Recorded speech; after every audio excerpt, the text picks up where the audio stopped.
Bienvenidos nuevamente al curso de Electrodinámica 1. Este es el capítulo 3, sección 9 y 10. Energía y fuerza entre conductores. Supongamos que nosotros tenemos un sistema de conductores y los conductores están conectados a diferentes potenciales y tienen diferentes cargas.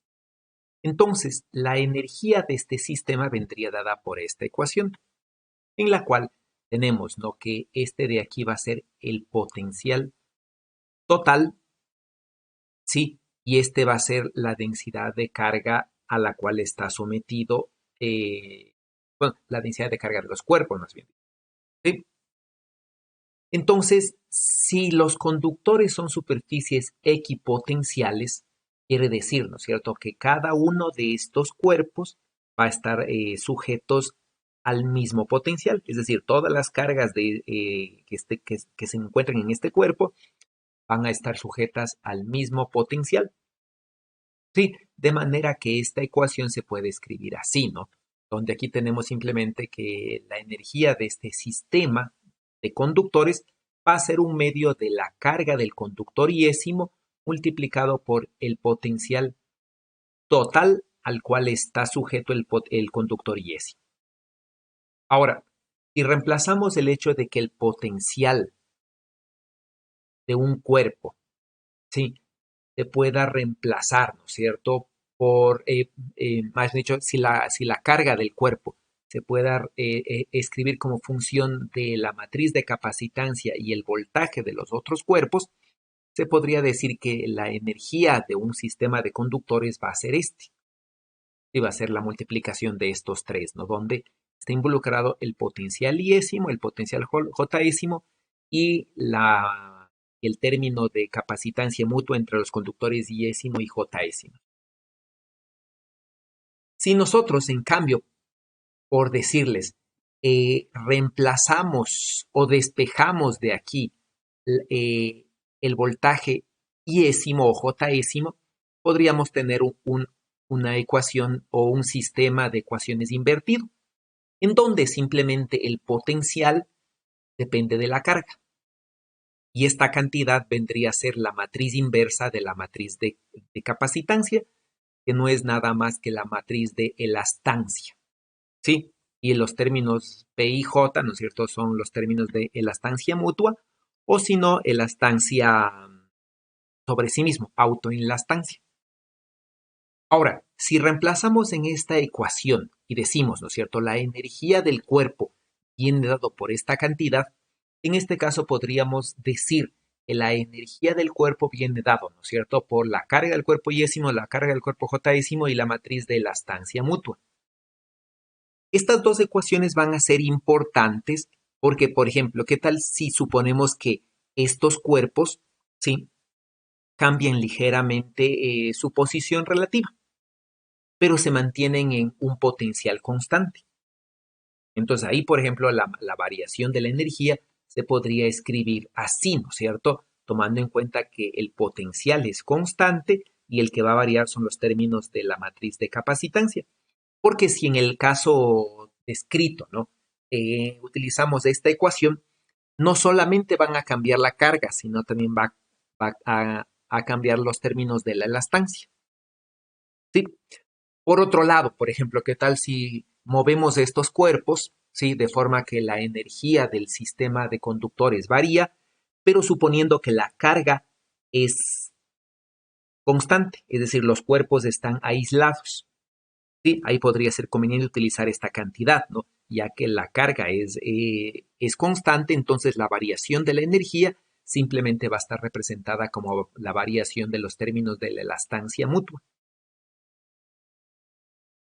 Ahora, en un sistema de dos conductores, por ejemplo, el inverso de la capacitancia simplemente es 1 sobre c, ¿no es cierto? De manera que este término de aquí, sí, como la carga iésima y la carga jésima son iguales, esta se puede escribir que es esto, ¿no? Y entonces simplemente nos queda que la energía para un sistema de dos conductores es un medio de la carga al cuadrado sobre la capacitancia. Si reemplazamos el hecho de que la carga se relaciona con la capacitancia a través de la diferencia de voltaje, se podría escribir esta ecuación. Sí, es decir, un medio de la carga por la diferencia de potencial entre los dos conductores al cuadrado.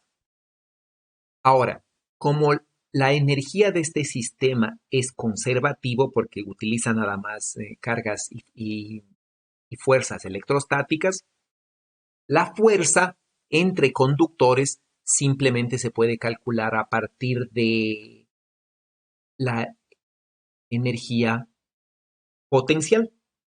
De manera, ¿no?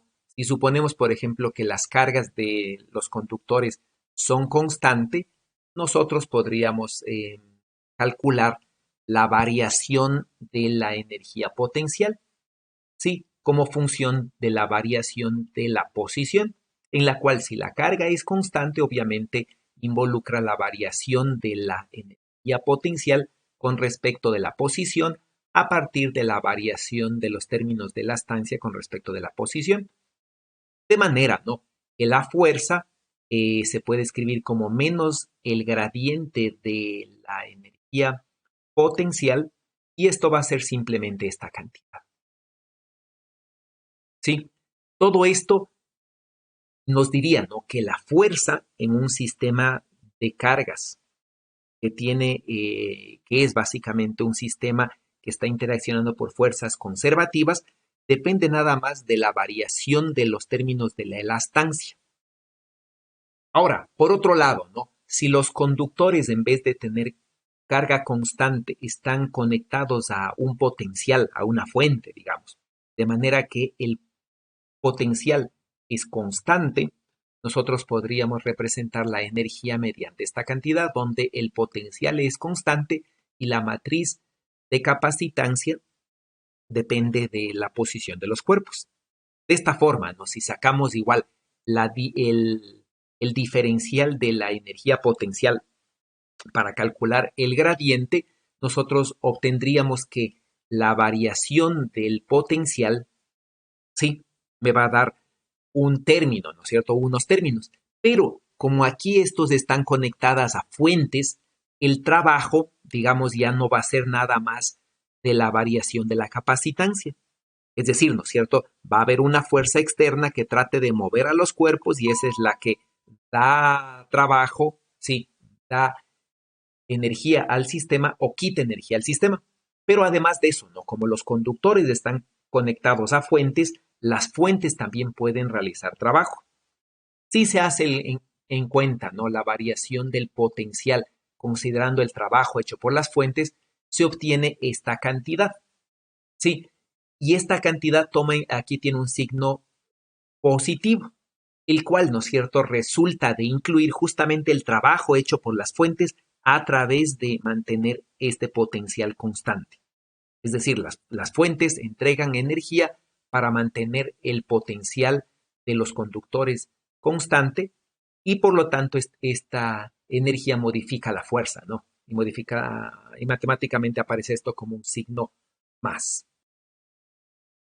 Muchas gracias por su atención.